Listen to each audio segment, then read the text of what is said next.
আমি একজন মহিলা প্রশিক্ষক ছিলাম, এতদিন আমি ট্রেনিং সেন্টারে প্রশিক্ষক দিয়ে আসছি। এখন আমাদের সরকার আমাদের ডাকছে মহিলা সার্ভিস চালু করার জন্য। আমি মহিলা সার্ভিসে মহিলাদের সেবা করতে পারি, মানে কি মানে কি বাংলাদেশে একটু উন্নত করতে চাই আমরা অন্য অন্য দেশের মতো। যেমন মেয়েরা তো এরকম পায় না, আমরা যদি ওনাদের হেল্প করি বা আমরা যদি গাড়ি চালাই, আর আমাদের যে করা গাড়ি দিয়ে চালু করতেছে, আর যদি সরকার আমাদের চায় আরো কিছু গাড়ি দিলে আমাদের ভালো হবে।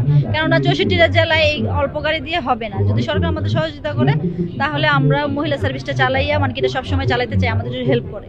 আর জনগণদেরও আমাদের হেল্প করতে হবে।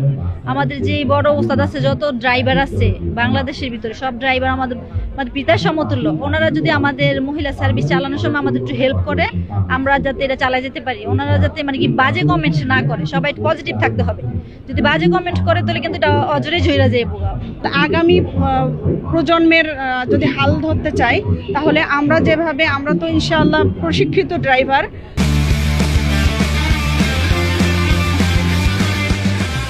তো সেক্ষেত্রে দেখা যাচ্ছে আমরা গাড়ি চালাবো রাস্তায় খুব শৃঙ্খলার সাথে, এবং আমাদের দেখে অন্যরা যেন অনুপ্রেরণা পায়, আমরা এটা আশা রাখবো।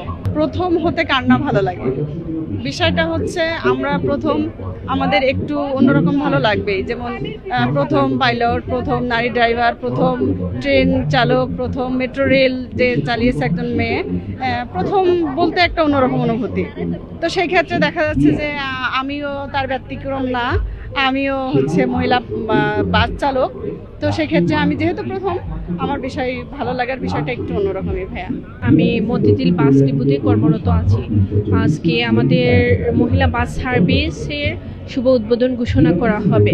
বাংলাদেশের এই সর্বপ্রথম মহিলা বাস সার্ভিসে চালু হচ্ছে, আর সেই মহিলা বাস সার্ভিসের আমি একজন পাইলট হিসেবে নিজেকে গর্বিত মনে করছি।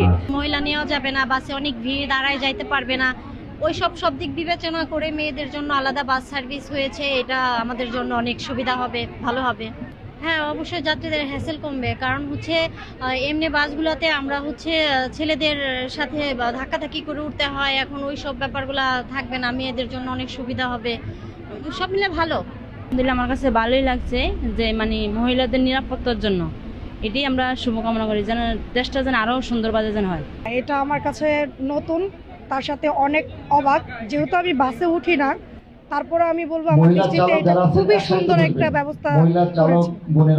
এটা সবার জন্য একটা নিরাপদ স্থান।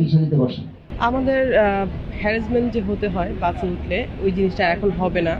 তারপরে সিট নিয়ে যেই সমস্যাটা, ওইটাও এখন আর হবে না। আমরা অনেক স্বাচ্ছন্দ্য বোধ করবো।